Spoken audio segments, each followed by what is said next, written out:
Hey, what's up guys, it's Haru Ren, and this is not a video I'm actually excited about making. In fact, this topic literally disgusts me to my very core, which is probably why I'm putting League of Legends gameplay on as a background video. And so this topic actually involves us BakuTubers and why this is actually an endanger to us all. If you guys don't know, YouTube made a huge settlement with the FTC because YouTube was collecting data from children, and now YouTube's new system requires you to say by law whether or not any videos you upload target kids. If it does, comments will be turned off, subscribers won't get notifications on uploads, and you won't show up on recommended pages, and you'll lose out on ad revenue.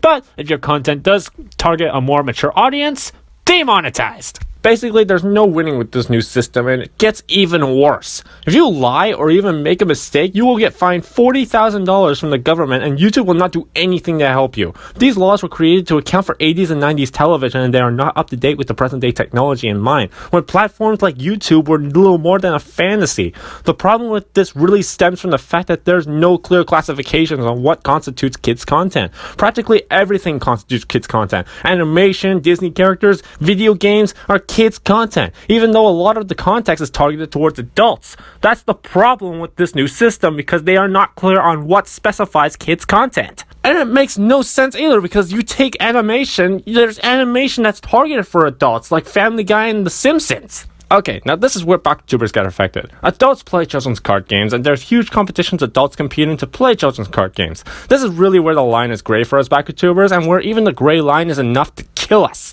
See, Bakugan is primarily marketed as a kid's toy and a product, and because of such, obviously our target audience is for kids, right? But the fact is, us BakuTubers make content reviewing toys and products and target mainly the competitive community, which a lot of adults watch.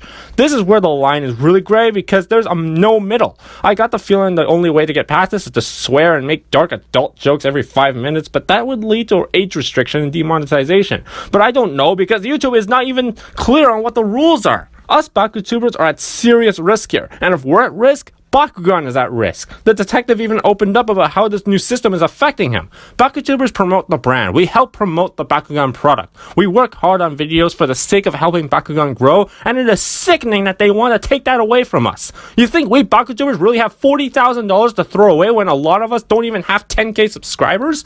I do this as a hobby. I report Bakugan news and do review videos because I love it. It's quite therapeutic, actually. Not only do I get to help promote the game I truly love, but I also get to live the dream of having a YouTube channel, and I'm sure I'm not alone on this. I think a lot of fellow BakuTubers and YouTubers can agree with me when I say we do this because we love it. Us toy reviewers and general BakuTubers are at complete risk, and quite frankly, we're more at risk of total BakuTuber genocide at this point.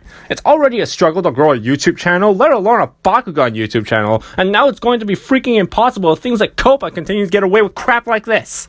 So many talented channels that do real creative work, like Baku Nerds, Ruby Dragonoid, MetaGG, Liam, Felicity Fox, Shade, Prince of Darkest, just to name some. They all do wonderful work for the community, and yet they don't get the recognition that they truly deserve. Look, I'm trying my best to refrain from swearing, but this is kind of the situation where it's really hard not to. The message is quite clear with this new policy. This new COPPA policy only just shifts the blame. It's never the incompetence of parents policing what their children watch or do on the internet. No, it's always us. It's always the people who make content. Responsibility of teaching children what's right and wrong is never the job of parents. Kids watching crap and bad influencers like Logan Paul and that Cash Me Outside skank is never the responsibility of parents. No, it's always the innocent creators. It's always us, the only ones who put on the rubber gloves and spends our valuable time to promote consumer awareness.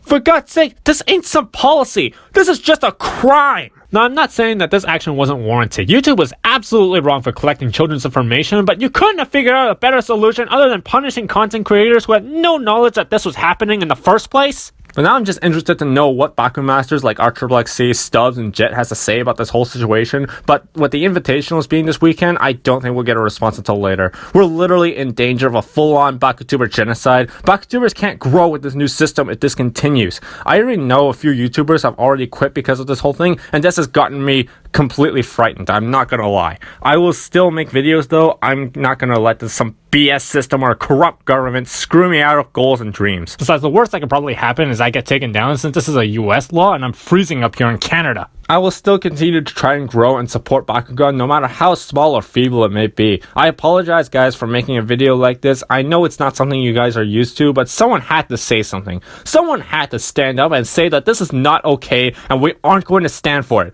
So many talented BakuTubers spend their time to create content for the sake of their love and passion for the game and for the entertainment of their audiences. And for all that to be taken away from us, I got no choice but to get pissed off and speak out about it. YouTube also revealed they're going to delete channels that they don't deem commercially viable. What does that mean? Well, no one knows. Surprise, surprise, right? The segments I do where I shout out smaller BakuTubers is not some gimmick I do. It's a true sentiment that I want to see Bakugan media grow. The only glimpse of hope I really have with this whole situation is a petition that was started up to make our voices heard, to say that this is not okay and it never will be okay. I definitely encourage you guys to go sign this petition. I'll provide a link to it in the description below. But really guys, this is absolutely disgusting. I don't want to see BakuTubers go away, especially since the BakuTuber community has been so good to me. See, the thing about the BakuTuber community, well, even the Bakugan community in general, is that when you join it, you're treated like part of a family. And that's what I want to do. I want to look out for my family. So, guys, I hope you didn't mind this little rant I went on. I know it's not the Bakugan content you're used to and probably don't want to see, especially coming this close to the invitationals, but I just had to say that this is happening and we're all at risk. Thank you guys so much for watching, and this is Haru Ren still saying Bakugan is for everyone.